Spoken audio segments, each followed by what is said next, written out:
Hey everyone, it's Tiffany again with KaleYeah. And man, I just want to kind of come on and talk about what you do when you just have a bad day, or things aren't going your way. Maybe you're overwhelmed, maybe you're scared, maybe you feel alone. And I had dinner with a friend tonight, and I just think that a lot of people are feeling that. I know there's uncertain times. It's November 2024, and we're coming up on the holidays. And I think that's a trigger for a lot of people that they might feel lonely or, wondering how things are going to go down. And I just kind of wanted to jump on and talk to that because I think it can be scary. And so I know that I have dealt with that, and I've got a great family. I've got some great friends. And I think over time, as I've gotten older, I'm 48 now, as of 2024.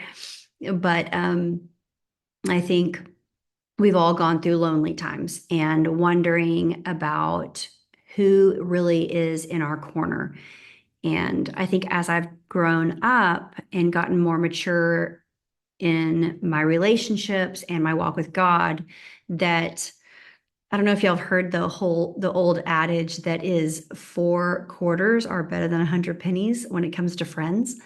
And I think that that is so important because, you know, there's so many people out there, and I feel like everyone is so caught up in their own lives, and what's going on and their loneliness and their feelings and them making, ends meet and them getting their job promotion and them paying for their kiddos and sports and all the things. And I feel like some people really feel left out in that. And so I want to go back to that mindset of meditation and not comparing yourself to social media because with it being November of 2024 and how long social media has been here, I think so many people compare themselves and forget that Facebook and Instagram, YouTube, all the things are really a highlight reel. People are not, at least normal people, are not going to get on Facebook and Instagram and just puke all the bad stuff that's happening to them in their lives. I mean, there are people out there that use Facebook as a journal, as a diary. I always say, oh, they're using it as a diary, um, when they put things on there that really shouldn't be put on there.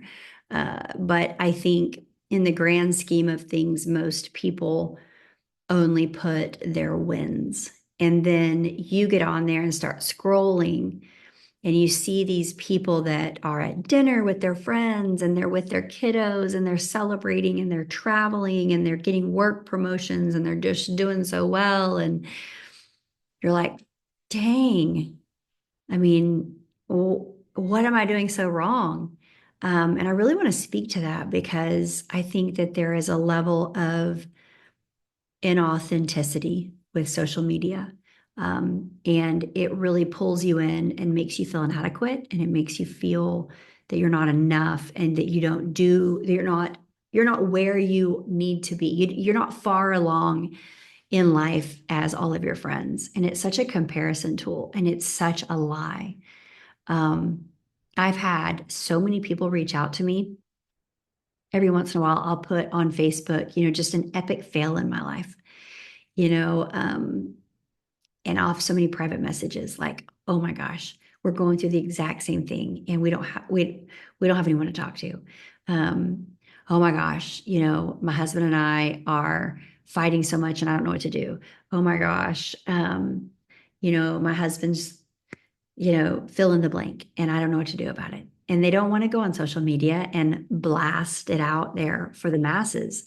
But when you put something on social media that's authentic and it is um, a sensitive nature, like that's, a fail, everyone wants to jump on it and talk to you because they don't have anybody to talk to. And I feel like that is one of the things that we're missing in today's society is true community.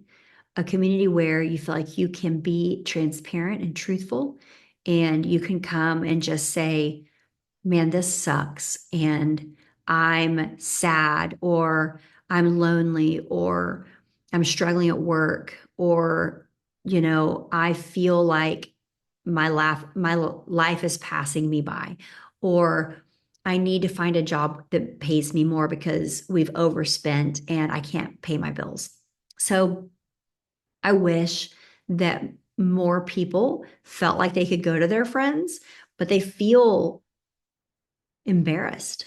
And so when I say that 4 quarters is better than 100 pennies, I really encourage you guys to find a few really close friends, whether you're a guy or a girl, that you can really lock arms with. And you may need to have the conversation of, hey, I just need someone that I can really trust and that I can tell you all the hard things and it's not going to change any of your view of me. And I feel like those, I call them heart friends, those friends that you connect with on a deeper level, like it's almost an instant connection and they're going to be in your life forever. Kind of those ones that you're, if you called at 3 in the morning, you're like, I need your help, bring a shovel. And they're like, I'm there. And they don't even ask questions.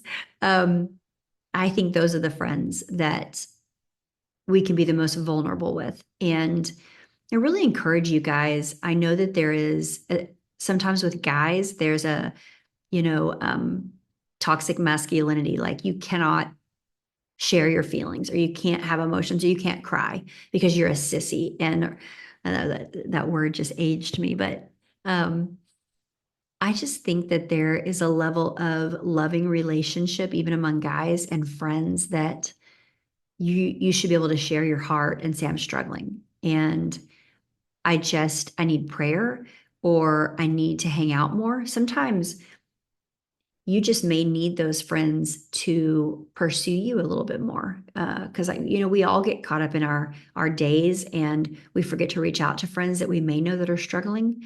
Um, I know that's happened to me recently is I went through a really hard um, time and I saw another friend of mine going through the same thing. And I just started reaching out to her almost on a daily basis because no one really reached out to me when I was going through my hard time. And it's simply because they're just busy. It's not that they don't love me. They just forgot. And you feel alone and forgotten. And so I started reaching out to my friend that was going through a similar situation. And she texted me back one day and she was like, I can't believe how much you're remembering me and how much you're asking me if I'm okay. She was like, I will never forget this because it has made me feel so loved. And so just know that if you don't have those friends in your life, I encourage you to look to build those relationships. If you do have those friends in your life, I encourage you guys to build that trust. And it's non-judgmental. It's what God created the Christian community to be, which sadly isn't that way because a lot of Christians are super judgmental. But you know, the two biggest commandments are love your God and love your neighbor, and that should be unconditional. And so I'm not saying you shouldn't have good boundaries because there are people that will literally suck the life out of you, but when it comes to being healthy and whole, I think we need community and we need friends. So whether that's getting into your local church and getting involved, I think it's one thing to go to church every Sunday. I think it's altogether different to join a life group or whatever you call them at your particular church.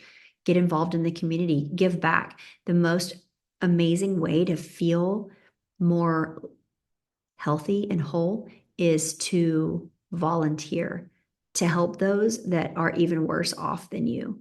I think it's a good reminder too. And if you've watched my video on KaleYeah that I made the other day, um, you would hear mindset, you would hear community. You know, Christmas is coming up, and I just think that it matters. You reach out to those people that are put on your heart. I think God puts people on our heart. don't be too busy to reach out because you may have felt lonely or sad or forgotten, overlooked, and be the person in somebody else's life that you see them and you tell them, hey, I was thinking about you today. I do that all the time. I text people all the time, and because something will remind me of them. And I may not have talked to them in months, but I'll text them and I'll say, hey, I was thinking about you today. Hope you're doing okay. Because I think that matters to people. And it's so small, it doesn't take me much time, and it's simply a text message. But that person that received that, it could be the only thing that makes them smile that day. So you have to remember that everybody's going through their own crap. They're all judging how well everybody else is doing because of social media. And it affects all of us. You're not alone. We all feel it. But you have to maintain that there is a whole life that your friends are living behind social media that you have no idea about. And I guarantee you it's probably not near as happy as they're making it look like on social media. So don't do the comparison game. Find some friends that truly love you, that you can build relationship with and community with and authenticity with. Get involved in your church, get involved in a volunteer space in your community, but know you're not alone and know that others feel what you're feeling right now and that you are worthy and you're seen and you're loved and you were created perfectly, and that you're going to be okay. And I just wanted y'all to know that here at KaleYeah, Lisa and I really want to give back and to love on people. And one way that we can do that is coming up on the end of 2024. There's going to be a lot of people that are sad and lonely, and we want you to know that that we love you, and you can let us know how you feel in the comments below. But just know that we're going to be here. We're going to keep posting, and we're going to hopefully keep adding some type of great authenticity to your life as well. So thank you for joining us today, and hopefully we'll see you on the next video.